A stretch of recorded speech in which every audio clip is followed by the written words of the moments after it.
Hi everyone, welcome to this week's episode of No Such Thing as a Fish, where we were joined by the wonderful Sara Pascoe. Now, there is no one, I don't think, in Britain who doesn't know who Sara Pascoe is, and probably if you listen to this show around the world, you'll know her as well, because she has been on Fish before. But just as a quick reminder, she is an incredible stand-up comedian and TV presenter who is a good friend of ours. She does a podcast as well. She does a show called Weirdos Book Club with fellow Fish alumnus Carrie Lloyd. But she is on all the panel shows. She's been on QI a million times. She's absolutely brilliant. We love having her on all of our shows. But one important thing to say about Sara is that she is currently on tour. If you would like to see her show and you live somewhere in the UK, there is an extremely good chance that she will be coming to your town in November or in the spring next year. And to find out the shortest amount of travel you will have to make to get to her shows, you must go to sarapascoe.co.uk/tickets. Her website is sarapascoe.co.uk, because that is how you spell her name. So go to sarapascoe.co.uk to get tickets for her show. But in the meantime, please enjoy our show. On with the podcast.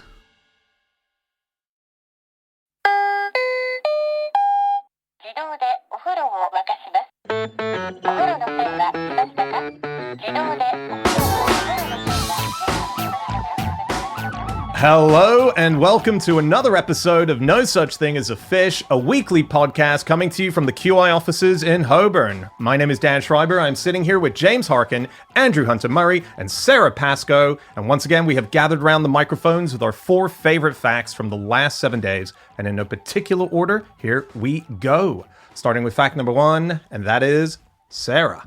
My fact, and I'm underlining the word fact there for reasons that will become clear. My fact is Saturn's rings are younger than sharks. Okay. Duh, duh, duh. No, it's duh, duh, duh, duh, duh. So when you say fact, Yes, exactly. and you underline it, weirdly, we've never had a guest underline their headline fact before, and it makes me instantly suspicious. Yes. Yeah. Well, age is but a concept. And when I looked into the inverted commas proof of both of the ages, Saturn and sharks, I felt like, well, there's lots to debate here. Okay. Okay. Yeah. So do you stand by it or not? Like if you had to bet your life on it. I would have to do more research, probably. So let me tell you where the whole aging of Saturn's rings comes from. All right. So there's a Cassini spacecraft, combination of NASA, the European Space Agency, and also the Italian Space Agency, which means they're not in the European Space Agency. And I thought, there's a sitcom. It's Italy deciding, no, we'll have our own one. Our spaceships will be the shape of boots. Are the Italian astronauts stereotypical Italians? Are you thinking a low style? Yeah, all of the other spacemen, they're eating the tubes of paste food and they've still got spaghetti pomodoro. It's creating a big mess in the spaceship. All the Italian astronauts typically like to stay on the mothership. Yes. Talk about Italian men. And here's mine about Mario and Luigi. They're fixing the spaceship. There we go. Every ship needs plumbers. Yeah, exactly. There's something for everyone.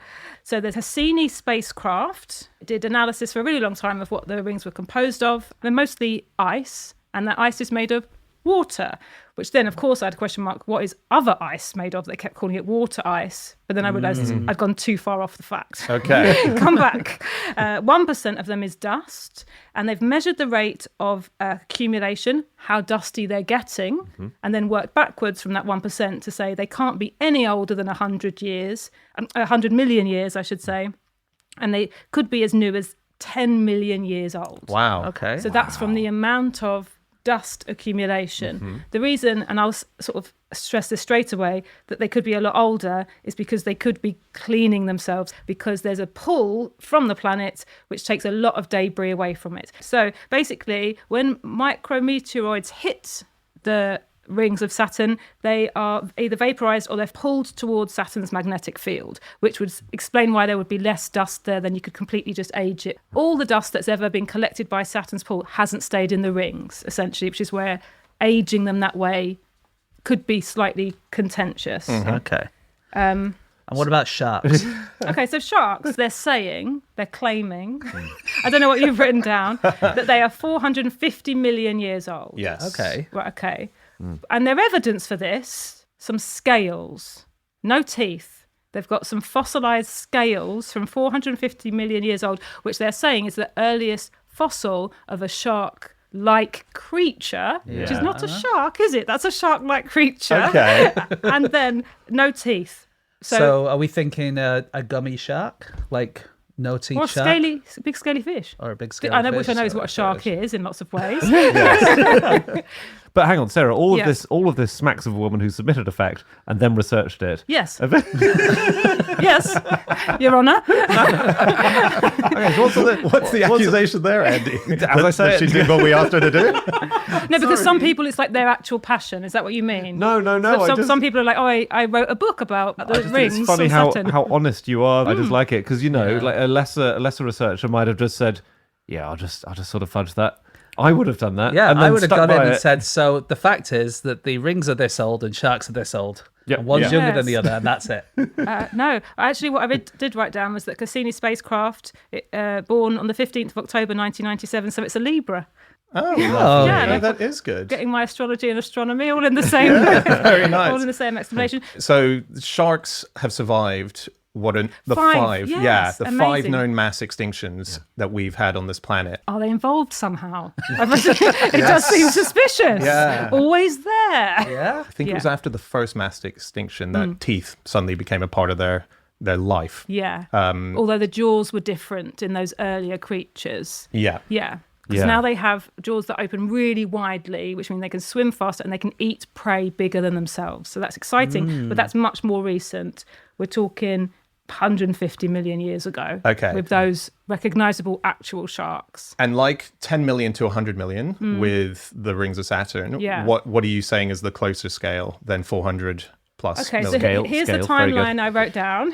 So I wrote sharks. So the earliest fossil was the late Ordovician period. So basically that would make them older than dinosaurs and older than trees. Really fun. Trees are 360 million years old, which is fun. Would they know anything about trees? As in, like, they're not seeing trees anyway, right? Absolutely So that's not. irrelevant to their Oh, world. Dan, you get like tree fall in Absolutely. oceans So they might for see a fall, sure. But they- so they'll be like, They'll that's see a new. log, But they for can't sure. fall before they exist. That's No. the thing. If a at tree all. falls before it exists, does it make a noise? Does a nearby shark? Does it splash and go, what the fuck was that? They've famously got good hearing, sharks, so that would be Have they? good distances. Or is it smell? A smell. Can they But smell very trees? few people say, shh, there are sharks nearby. They tend to say, don't bleed into the water. There are sharks nearby.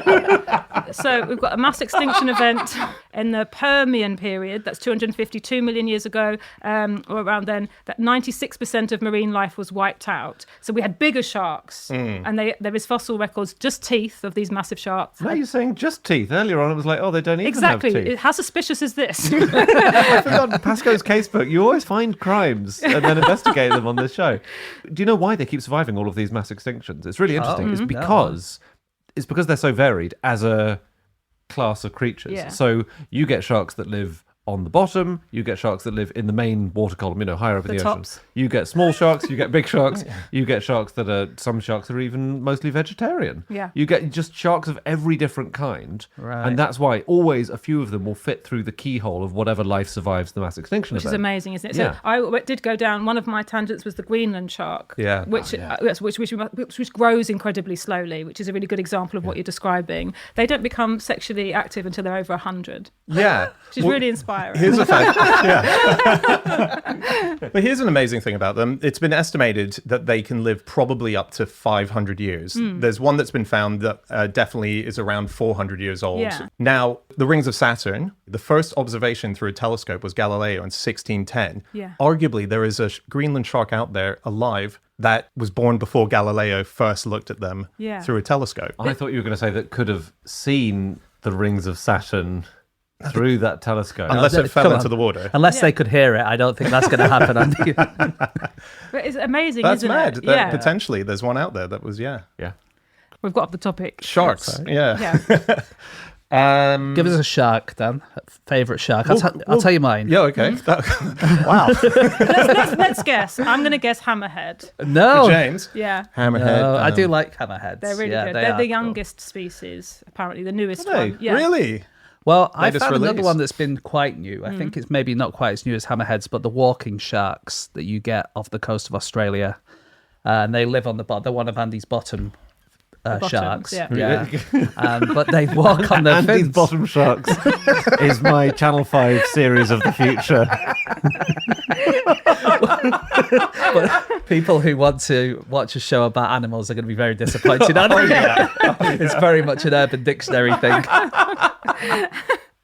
No, these are like walking sharks, and they use their fins and they walk like geckos on the bottom of the ocean. I think that's really cool. that is cool. Can they swim? Really cool. They can swim, but not very well. I quite like the thresher shark. Oh, yeah. But it's an odd move that they use, which is, it's been described as extreme yoga. Basically, if they're coming up to a fish, rather than directly eat it, they'll bring their tail up back around them and slap it and stun it. Wow. Yeah. That's great. That's really great. Because usually a lot of them, they'll eat by opening their mouths and just swimming with their mouths open and seeing what goes in there, right? Yeah. And there's a big problem with that. A paper I read just this morning, which was that basically because the water is more acidic in the oceans now, it's rotting their teeth. And so they have quite crumbly teeth now, sharks, compared to what they were 100 years ago. That's So sad. later people think we didn't have any sharks. They'll be like, there's no evidence. Yes. Yeah. They all crumbled away. Yeah. Yeah. Can I give you guys my favourite shark? Yeah. It's from this morning.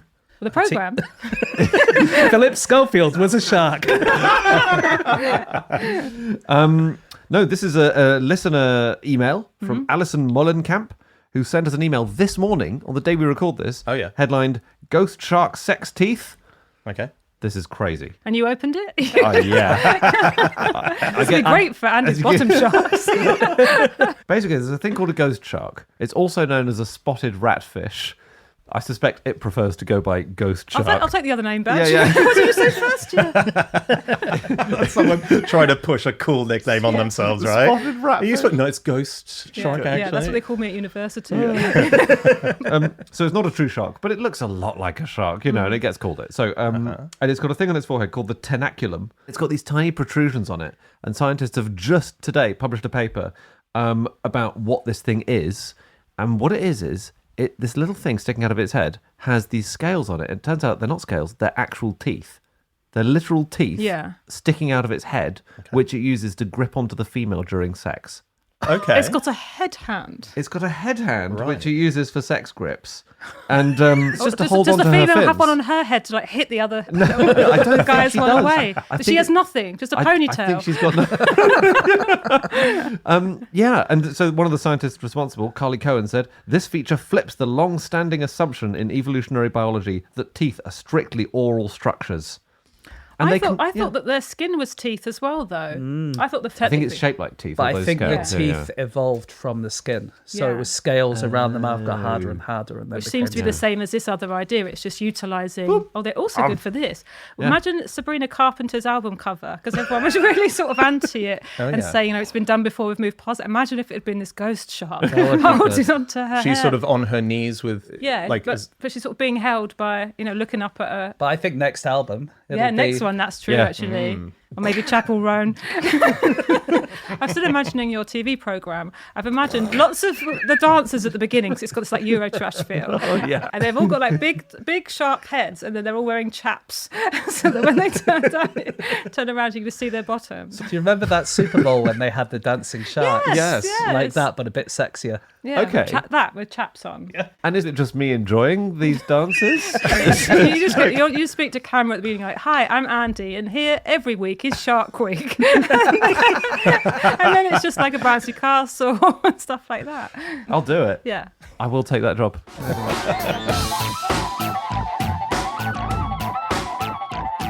Stop the podcast. Stop the podcast. Hi everyone, we'd like to let you know that this week we are sponsored by Squarespace. That's right. Do you need a website? Because if you do, Squarespace is the all-in-one platform that is designed to help you create a website that stands out and makes you look professional as hell. And Squarespace really is the place to do that. They have incredible tools on their website. They have cutting-edge design, which means that your website is going to stand out from the crowd.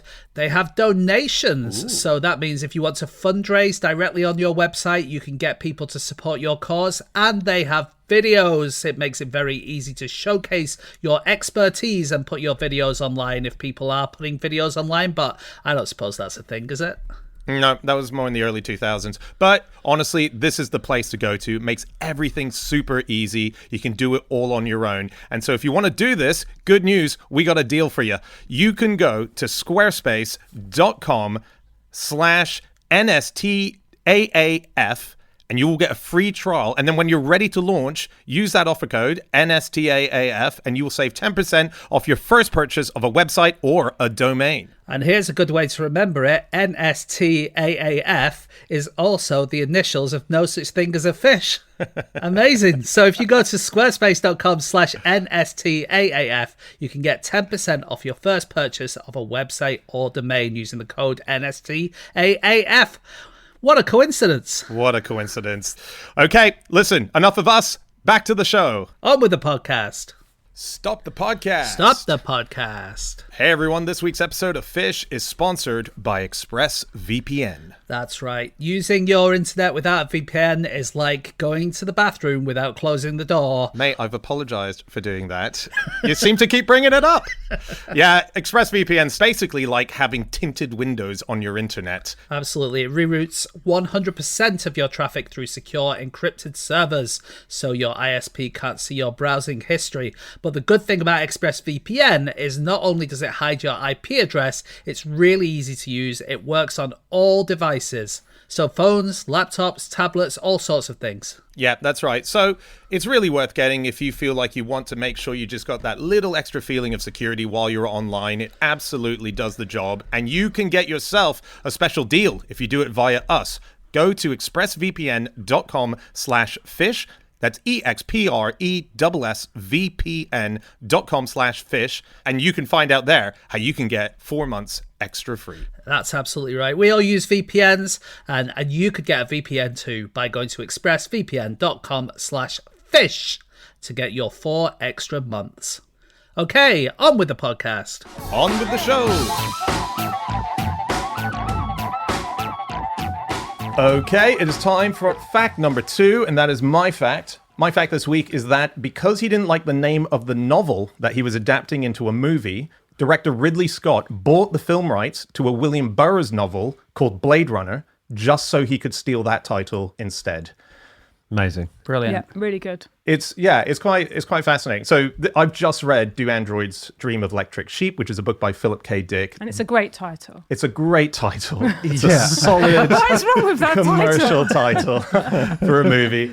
If you don't know Philip K. Dick, he was a pretty extraordinary sci-fi writer. He was writing in the 50s and 60s, and he has had so many of his books that have gone to the big screen. So you might have seen Total Recall with Arnold Schwarzenegger, The Adjustment Bureau, Minority Report, A Scanner Darkly, and Blade Runner, probably the most famous of all of those, starring Harrison Ford. And so initially, Ridley Scott was brought onto this project, and there was a screenwriter on it called Hampton Fancher. And Hampton Fancher decided that while he was writing it, he would put in the drafts the name Blade Runner, which he'd seen from another book. And it was just there. And Ridley Scott, who took on the project, started reading Do Androids Dream of Electric Sheep, but didn't like it, so put it down. So he didn't end up even reading the book he made into a movie. He saw that title on the screenplay and said, this is way better, let's use that. But obviously it was connected to another book. So he literally bought the movie rights to that and used nothing but the title. So can I ask a question? Yeah. You said it was by William Burroughs. Did you? Yeah. But he didn't write the original. So what's going on there? So, okay, so this so weird. it just gets so complicated, this story. The book that William Burroughs had written was called Blade Runner, the movie. A movie, yeah. So William Burroughs had read a different book by a guy called Alan E. Norse, and that was called The Blade Runner. And so Burroughs's book was a treatment for a movie that he wanted to have made. But was his book based on Norse's book, or was it a different story? Yeah, it was basically a movie treatment. So Norse's book was, the reason it's called Blade Runner is because it's about a guy who takes medical supplies across America. So literally scalpels and smuggling them. Yeah, because it's basically an anti-NHS book, isn't it? Basically, in America, if you've got money, you can't pay for your own healthcare. You have to only go for the government thing, and the government thing isn't very good. And so you have these sort of dodgy private doctors who will do your stuff for you, but they need the scalpels, so they need the Blade Runner. And the main protagonist in that book is called Billy Gimp. Just a good character name. Great name. Striking name. Billy It's hard Gim. to think of names for characters, isn't it? Absolutely. You've got to say what you see. Look around you. Whatever you see first. So the thing we've all glossed over, Yeah. there have been a lot of names flying about. Hampton Fancher, Ridley Scott, none of them very likely, right? The original book that used the title Blade Runner was by this guy, Alan Norse. I pronounce it Nurse. And he was a trained doctor. Oh, lovely. And do you remember there was a scientist about 20 years ago? He won the Nobel Prize for Medicine. He Paul was a Nurse. doctor. Paul Nurse. Yeah. Oh, nice. What's all these doctors called Nurse? I have tried to find a nurse whose name was Doctor, but I haven't Yes. succeeded yet. Okay. But I'll keep looking. He wrote under the name Dr. X, didn't he? Oh, did he? Yeah, he didn't really use his name because he didn't want people to know he was writing. Clever. Okay. Dr. X, but he mostly wrote abusive 140 character messages. Hey. So Blade Runner, I actually bought it the other night to watch. What, a film? Oh, Yeah, cool. because I haven't seen it in years. So this is the other fascinating thing about the movie Blade Runner. There's been, since its release, 7 different versions of it that have come out. It's constantly being revised by the director and by the production companies. So there was a director's cut that came out, which actually wasn't a director's cut because someone else put it together. Ridley Scott just gave an approval, but the official one, according to Ridley Scott, is the final cut, which doesn't have the 25th narration. year anniversary one. It was the only one that he was allowed to do, the cut that he actually wanted. And also, the story of it is quite interesting in that, so it was made for about $30 million, and it made about $40 million at the cinema. So it did fine, but it didn't do that well. But when they re-edited it, it was amazing, and it was the first thing they brought out on DVD. Oh, was and it? then it did so much better with a sort of slight re-edit. Oh, Right. Yes, it wasn't popular at first, and it got some really bad reviews. One of the reviews said Blade Runner is a suspenseless thriller, which I think is to a certain extent true. It was sort of slow. Was it intentionally slow? It is quite slow. For anyone who hasn't seen it, it's about Harrison Ford who has to chase down a load of robots who are running around dressed up as humans. Yeah. And basically. the main point of it and the main point of Dick, I think, and I haven't read that or seen the movie, but Okay. I think it's like, can an android tell if they're human, and if so, Yeah. how do you tell if Well, they're this is programmable? the Exactly, Voight-Kampff test, Yeah. which I've got the questions of if you want me to test Have if you? you're Oh, is it like a robots personality test to see if we're or robots? humans. I don't need the test. I'm well aware. Well, Make a lot of sense of a lot of things in your life. in the book itself, do you know what they're called, all these replicants? I thought they were called replicants. That's in the movie. Is it? Yeah, in the book they're called Andes. Are they? The plot Interesting. thickens. Stop finding crimes. So here we go. Let me find. So some of them actually sort of a little bit upsetting. You have a little boy, and he shows you his butterfly collection, including his killing jar. Oh dear. Yeah. So I mean, it doesn't have a question mark on it, but I guess it's testing. Do you have an emotional reaction to that? Okay, here you go. We can all go round. Describe in single words only the good things that come into your mind about your mother. Killing jar. Single words. Fun, sexy. I'd also like to enter the word sexy for Dan's mum. Sigmund Freud says you get full marks. So this one, my briefcase. Nice, isn't it? Department issue, baby hide. 100% genuine human baby hide. Okay. So I guess, yeah, it's So supposed if to you're, make you if you're feel... upset about that, Yeah. you're probably human. Yeah, I have a strong reaction. You don't just take it on face value. You have an emotional reaction. I think that's the test. And isn't it? in the movie and in the book, they have a machine that specifically is looking directly into your eyeball. So it's the dilation of Exactly, the it's pupils. monitoring. The question is answered by your body, I guess, isn't see. it? Yeah. Exactly. It is a good film, and it is a good book. The book's great, yeah. Yeah, but I think they are quite ponderous. Come at me in the comments if you disagree. I just think it's Tell us you know. a film you like then that you prefer in this sort of genre. He likes Pacific Rim. What specific rim? Well, big monsters have started coming up through the cracks in the ocean floor from another dimension. We've got to build giant robots to fight them. Wow. Right, That's Everyone- an exciting episode Yeah. of Andy's Bottom Shots, isn't it? All I'm saying is, in Pacific Rim, Yes. everyone knows who is and isn't a robot, and we can crack on with the real meat of the film, which is beating the monsters, Okay. the kaiju. So, I you know, see. do you see what I mean? Like, Yes. Harrison Ford isn't interrogating the robots. Because So you don't like subtlety. I'm saying I like obviousness. There was one of the reviews of Blade Runner when it came out that said some of the scenes seem to have 6 subtexts, but no text and no context either.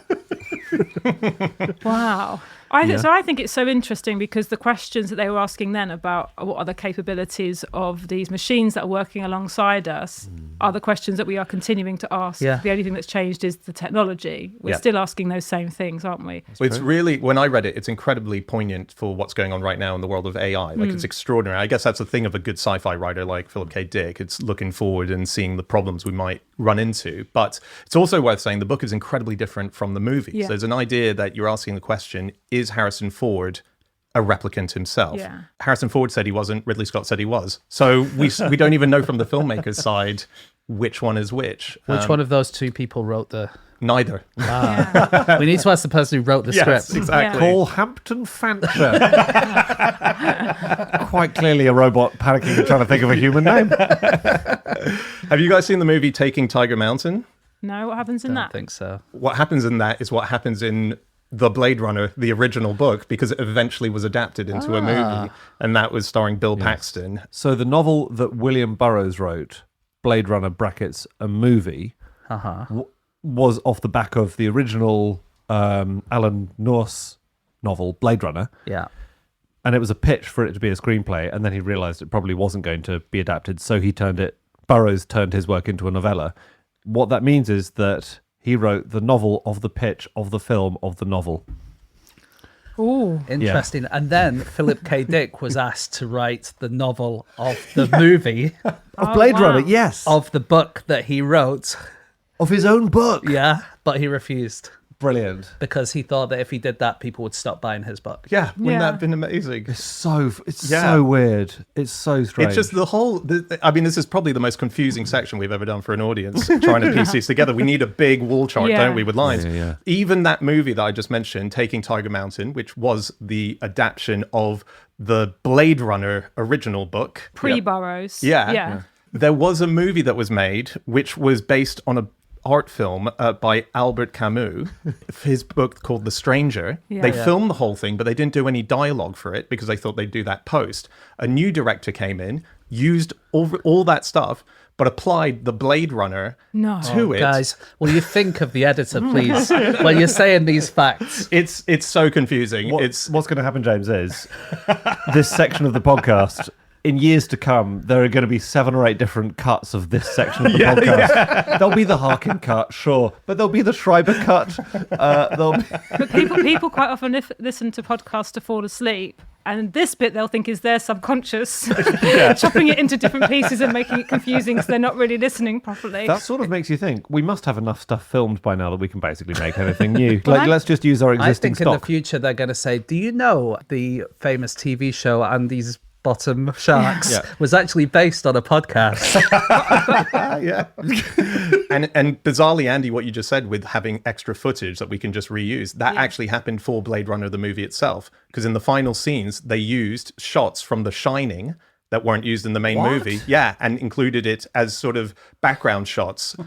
So The Shining is in the Blade Runner movie. Bloody hell. Yeah. This goes deep, doesn't It it? really does go deep. Isn't it true that the alien world and the Blade Runner world are one world together? They've My got the wife same told me rules. this, but she's watched them all and I haven't. Interesting. But I think there's like one mention in like the second Alien that says, yes, they're definitely the same world. That's terrific. Because it might be things like the same company operates across reality. Because in Alien, the whole thing is the Weyland Yutani Corporation, and that might get a mention in Blade Runner. I don't know. That's brilliant. Can I tell you a thing about William Burroughs? Yeah. Yes. The author who wrote Blade Runner, the movie. one of brackets. these Yeah. one of these things. Yeah.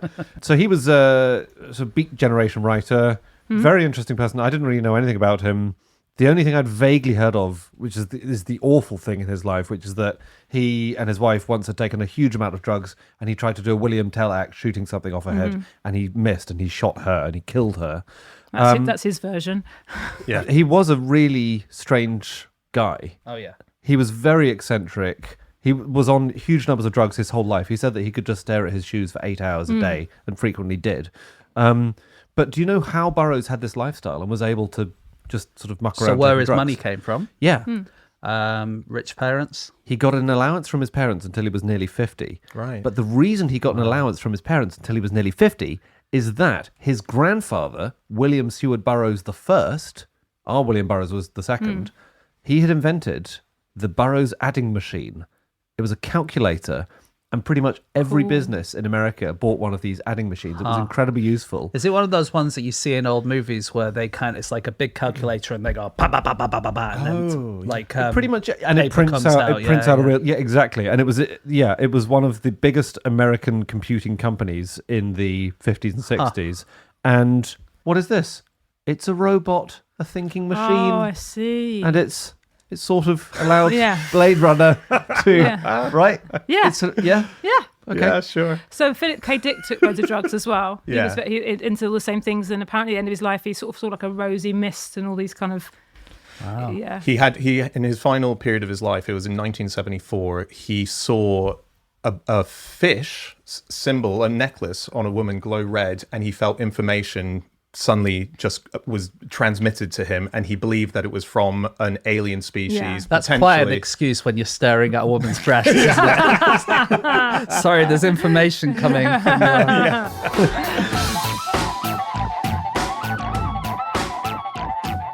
Okay, it is time for fact number 3, and that is James. Okay, my fact this week is that most people wouldn't wear a sweater owned by Hitler, but they might if Mother Teresa wore it for long enough in between. So has she won this in like an eBay auction? Like, how did she get her hands on she's this? bought it. She's bought Yeah, it. She's a bit right? high for Did it. she dry clean it after Hitler? Has anyone cleaned it ever? Well, this is a study called The Contagion Concept in Adult Thinking in the United States by Carol Nemiroff and Paul Rosen. And there's lots of different things that they did with this imaginary jumper. So they had different people wear it. So it might be Hitler, but it might be a lover of the person you're interviewing, or it might be someone they really admire, or it might be that they rub it in dog poo, Yeah. or various different things. Yeah.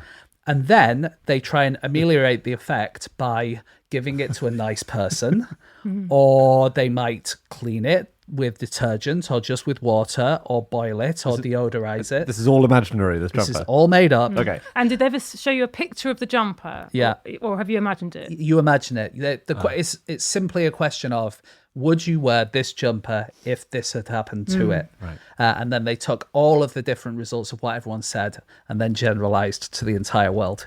So, but actually they generalized to people in the US. And the reason being that there's this kind of thing called the law of contagion, which is a folk belief that you get all around the world, where if you've been in contact with an object, then people think some of your attributes go into that object.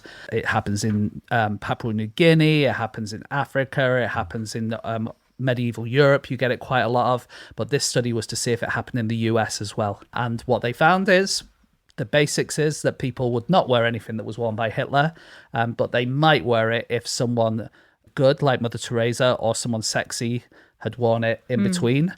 And they would probably What, not. are we saying Mother Teresa's not sexy? I'm sorry. She looks so much like Dan's mom. Yeah, so Princess Diana, someone else who's sort of seen as good. Sure, Yeah. Secular absolutely. safety. Yeah. Yeah. Because at the start they interviewed people and said, who do you think is good, who do you think is sexy, Yeah. who do you think is trustworthy?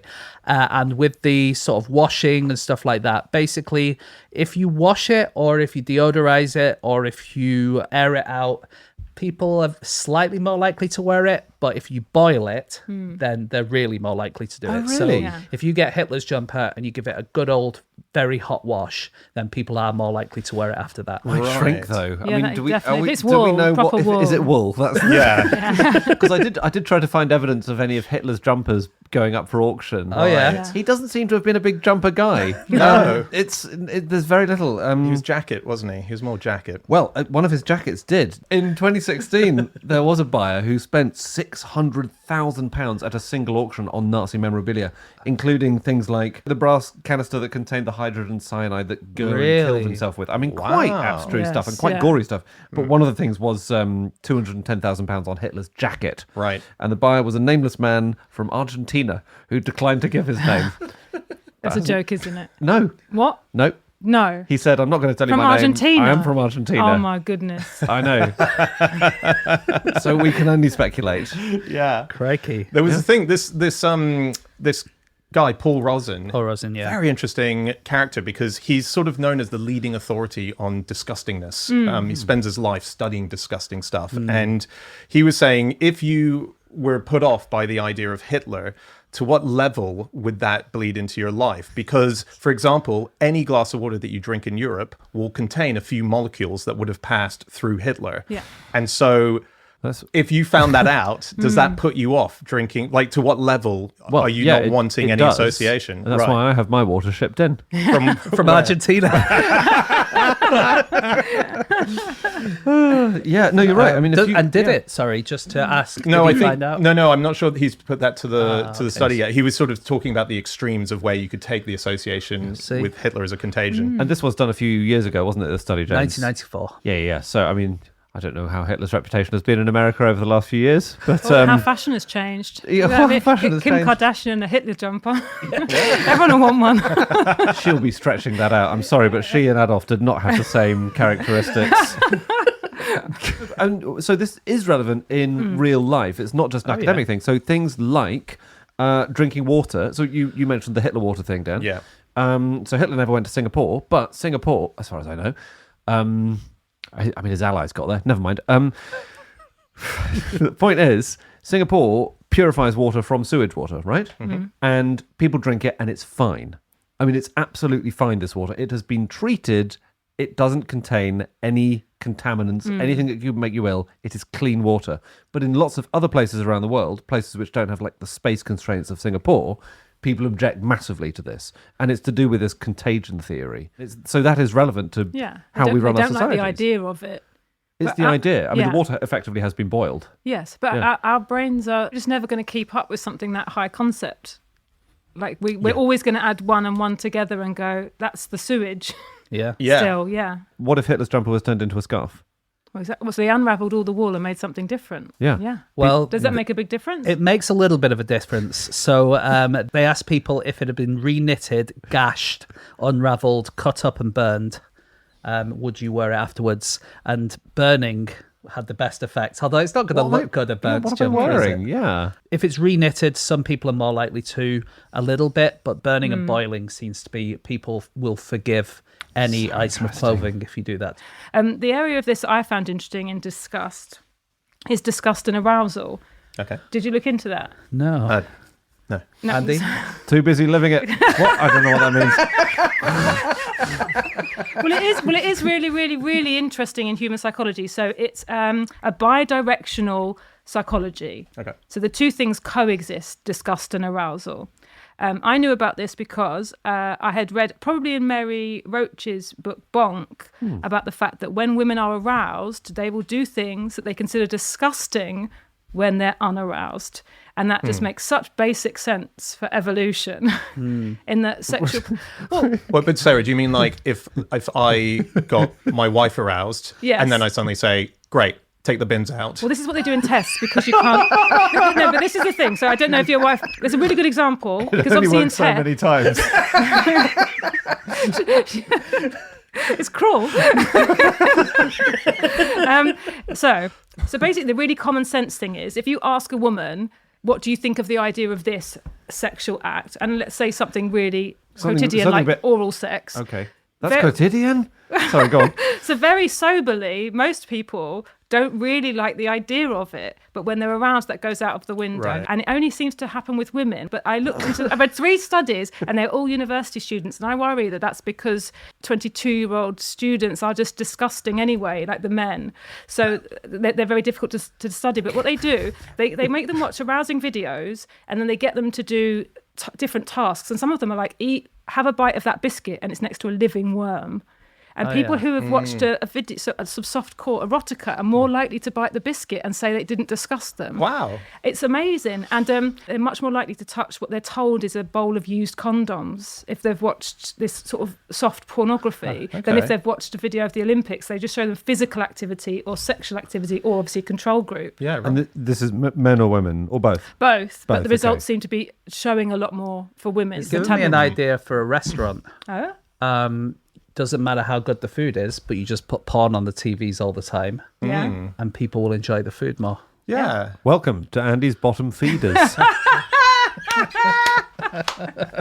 Did you read about these studies that have shown that conservative people find things more disgusting than liberal people?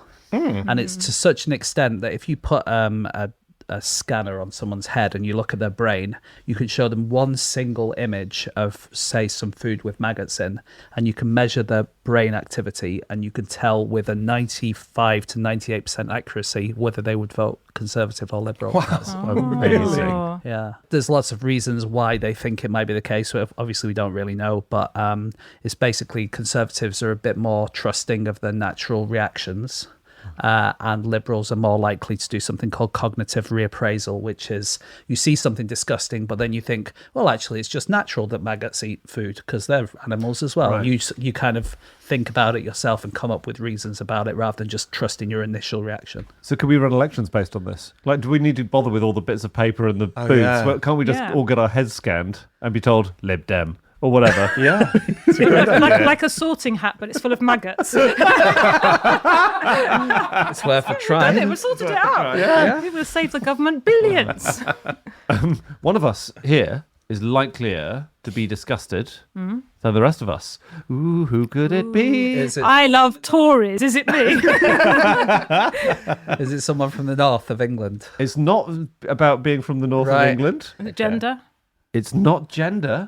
Oh. Is it Glasses, wearing glasses. It's not This is like glasses. Guess Who now. Yeah. Are they I know. Is it people who like golf? It's not even like golf. It's something one of us puts in their mouth on a regular basis. Oh. Smoking? No. Being vegan. Oh. Being Vegan, vegan. vegan. Oh. If you come off meat for a month, you are likelier to catch disgust.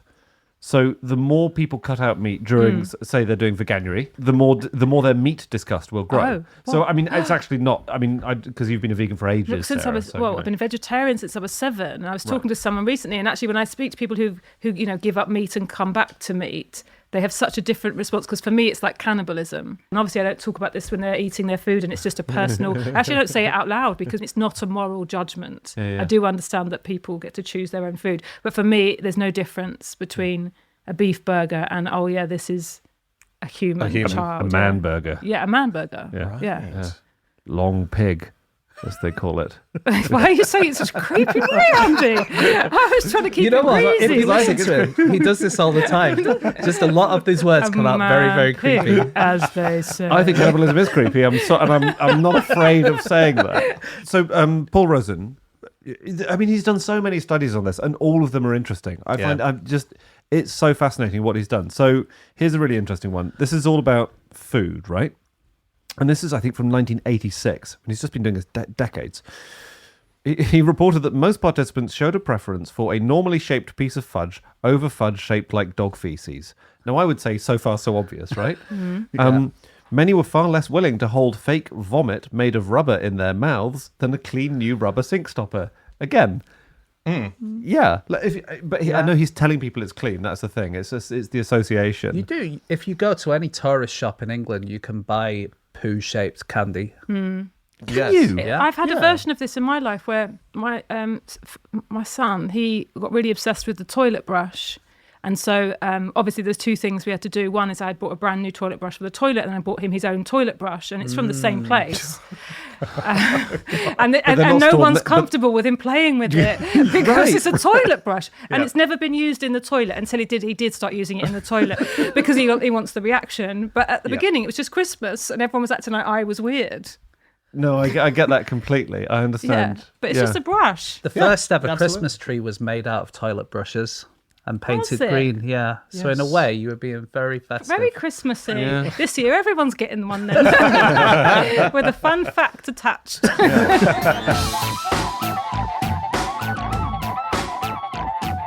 Stop the podcast. Stop the podcast. Hey everyone, this week's episode of Fish is sponsored by Saley. Dan, you know me. I'm always going around the world dragging my wife to some terrible museum or weird geological formation. And when I do that, I go to a different country and I always need data. And it's so hard to find the right data plan most of the time. Yeah, that's right. I honestly get shivers down my spine whenever we do a Saley ad when I think back to all of those trips over the years where I was just using my phone overseas, racking up bills that basically ruined the holiday when I discovered how much I'd spent while I was out there. Saily gets rid of all of this because it means you can go to over 200 destinations around the world and be able to use the Saily app to find you the best rates, the most reduced prices while you're there, so you can comfortably use your phone without any worry.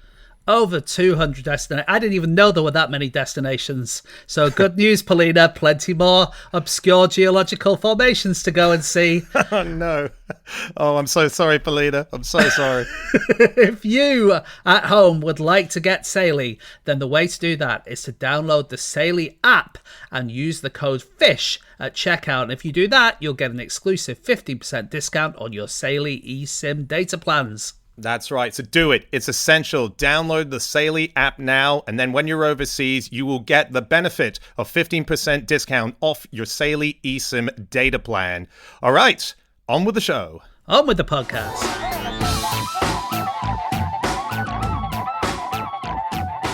Okay, it's time for our final fact of the show, and that is Andy. My fact is, there is a spider in Norfolk which can catch fish. Yes. Do you know what the creepiest thing anyone can ever say to you? It's what Carrie had said to me yesterday. She said, Andy texted me, is Sarah scared of spiders? Oh, yeah. That's a creepy thing to hear, isn't it? I asked her not to pass that on. She told me that as well, which made it creepier. He said not to tell you I've asked. Oh, dear. And you're not too scared of spiders? I'm not scared of spiders, no. Some people are very funny about Yes, them, obviously. yes, So I yeah. just wanted to check that before we... Oh, you did were this whole- asking just to see if we could even talk about the concept of Yeah, spiders. yeah. Okay. And this is the Queen of the Marsh, the fen raft spider, Norfolk and Suffolk as well. Sorry to any Suffolkers who are listening who thought I'd been missing you out. And it's just a really cool spider. It's just about the biggest in the UK, I think. How big is it? Show me your hand. About that big. Great. Okay, It's so it's big. massive. It's Absolutely broad. massive. Yeah. It's broad. It's Norfolk broad.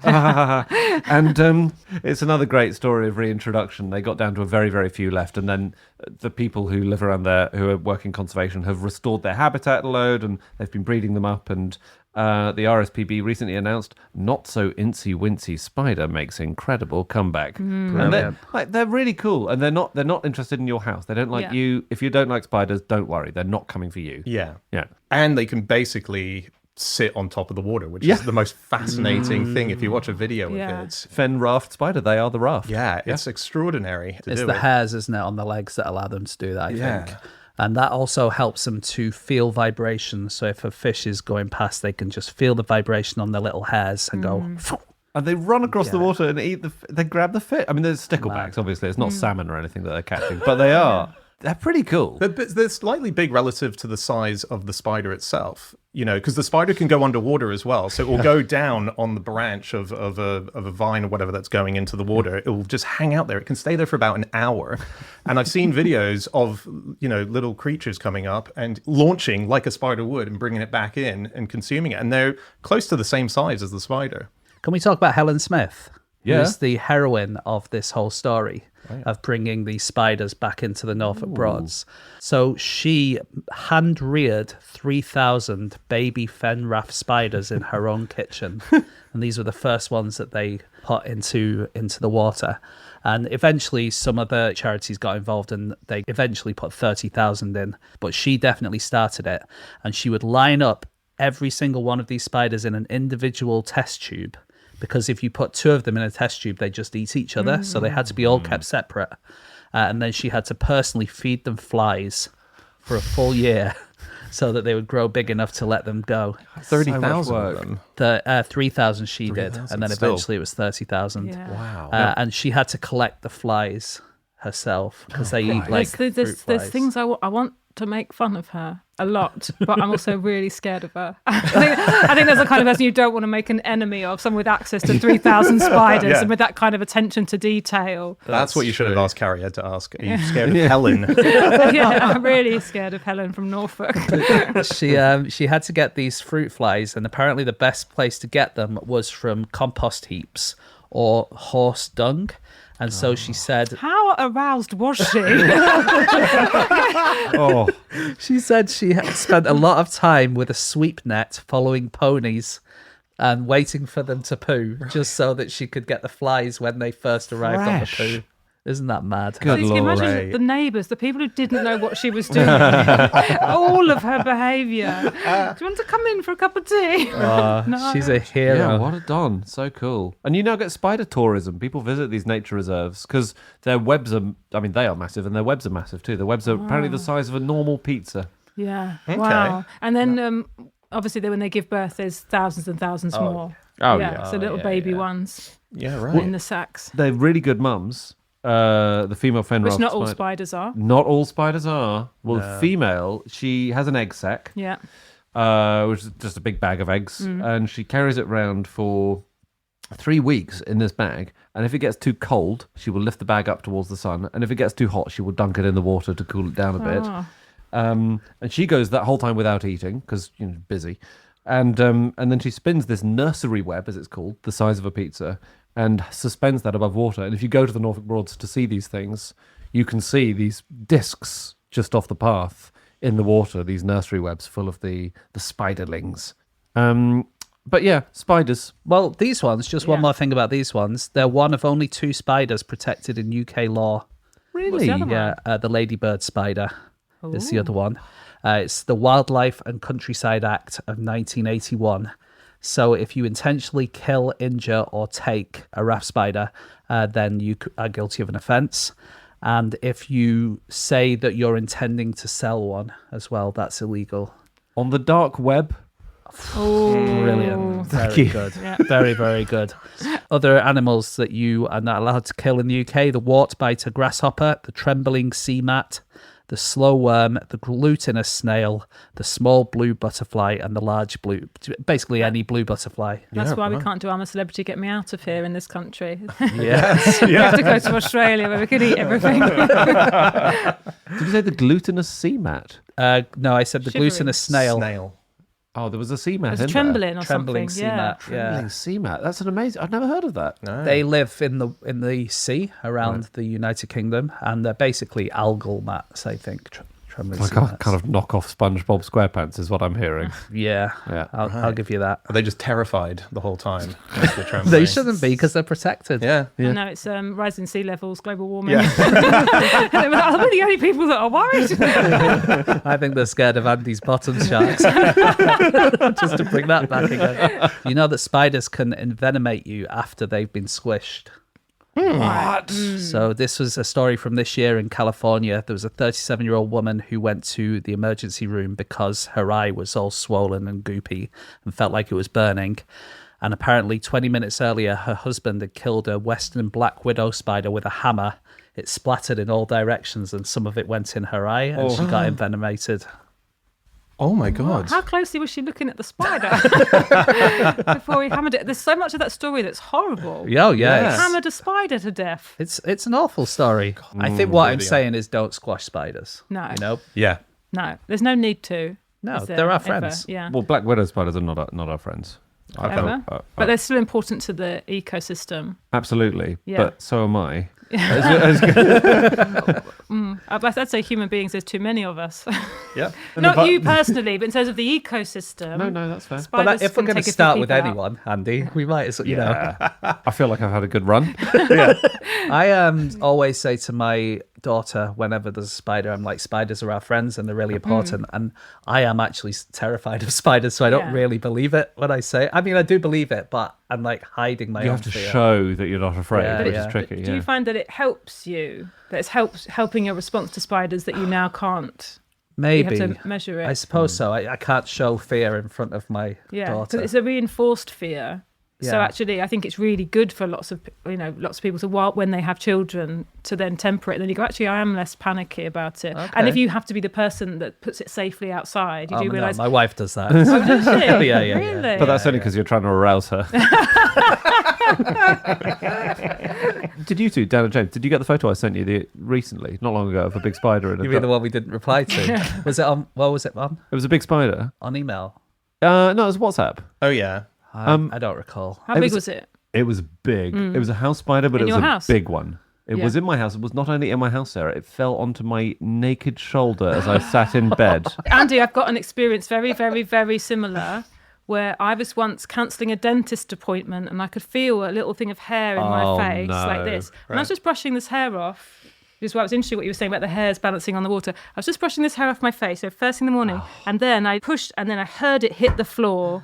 And it was so massive. And there's a mirror there. And I think if I'd actually seen it on my face, I would have died. If I'd actually seen it on my face. Right. But I just felt it there. So, like, having just got out of bed. They do come on us in the night. They do come on us in the night. And I did see the photo, now that you say it, Andy. I do remember It your was bad, spider. wasn't it? A glass couldn't fit over it. Well, yeah. I have very narrow-necked glasses, but still. Yours are, You only drink champagne. I shouldn't have started with the flute. I should have gone with the Marie Antoinette, but that was my fault. And it was just from a clear blue sky, from the ceiling, basically. It was on the ceiling. What the heck? Yeah, I find it so, as someone who spent my teenage years in Australia, they're friendly here comparative to Australia where they kill you. So I don't find them in any way scary here. There was a great incident I read about where a guy called Matthew Stevens, he was a chef, and he was cleaning behind a freezer at the Quantock Gateway pub in Bridgewater when suddenly we've all been there.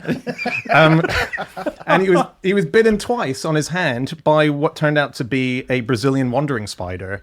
And that Aren't those very dangerous? Yes. They come in like bananas, don't they? And this is where this came from. It traveled in the bananas overseas, made it to him. And this is how intense this kind of spider is. Once he knocked it off of him, he knocked it into an open freezer and then he drenched it in boiling water. And it still was just fine. Well, that's because you've got hot and cold. It was just a very pleasant temperature. You're right. He thinks he's on a spa retreat. It's like a lukewarm bath. Yeah.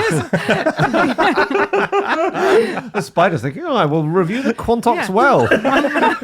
And so they collected the spider in the jar and they brought it to where he was at the hospital. Someone in the Why hospital. did they do that? I guess if That's you. what you're Antidote supposed stuff. to. You're meant to show what bit you because you're like, we need the anti-venom. Sorry, I thought you meant he was recovering in hospital and they found it and brought it in. Like a visitor. You'll get you again.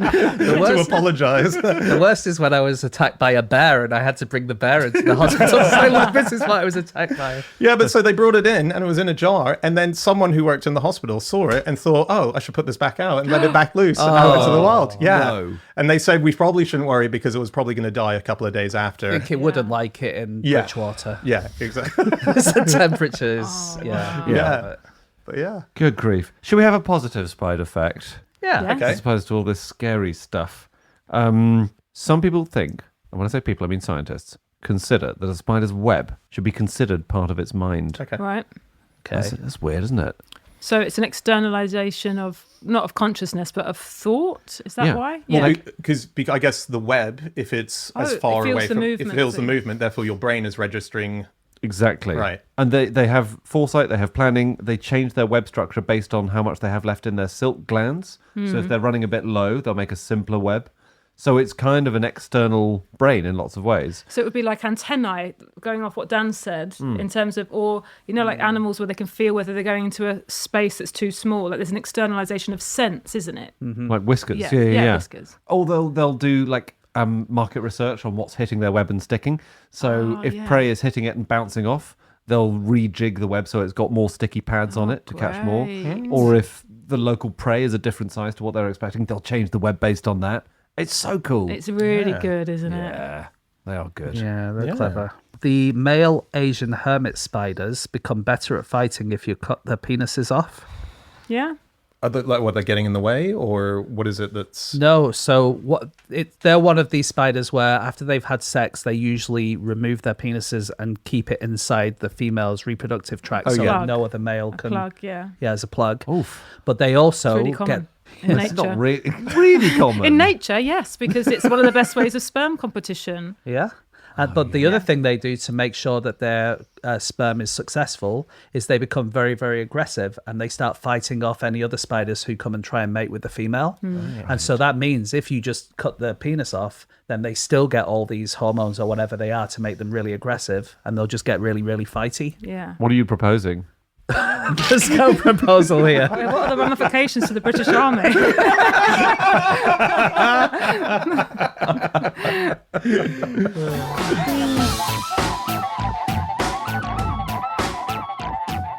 Okay, that's it. That is all of our facts. Thank you so much for listening. If you'd like to get in contact with any of us about the things that we've said over the course of this podcast, we can all be found online. I'm on @Schreiberland on Instagram. James? My Instagram is no such thing as James Harkin. Andy? Mine is Andrew Hunter M.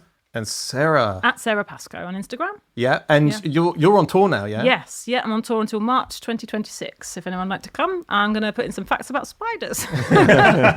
And Helen, you've got a free ticket if you want to go. Or you can get to us as a group by emailing us on podcast@qi.com. All of those emails make their way over to Andy. Andy often picks out some of them to include in our bonus show that we do called Drop Us a Line, and that's part of a thing called Club Fish. It's a very exciting private members club that we've set up that has all sorts of bonus material that you can get access to. So check that out, and you can check that out by going to our website, nosuchthingasafish.com. There's also merch up there. Otherwise, just come back here next week because we will be back with another episode, and we'll see you then.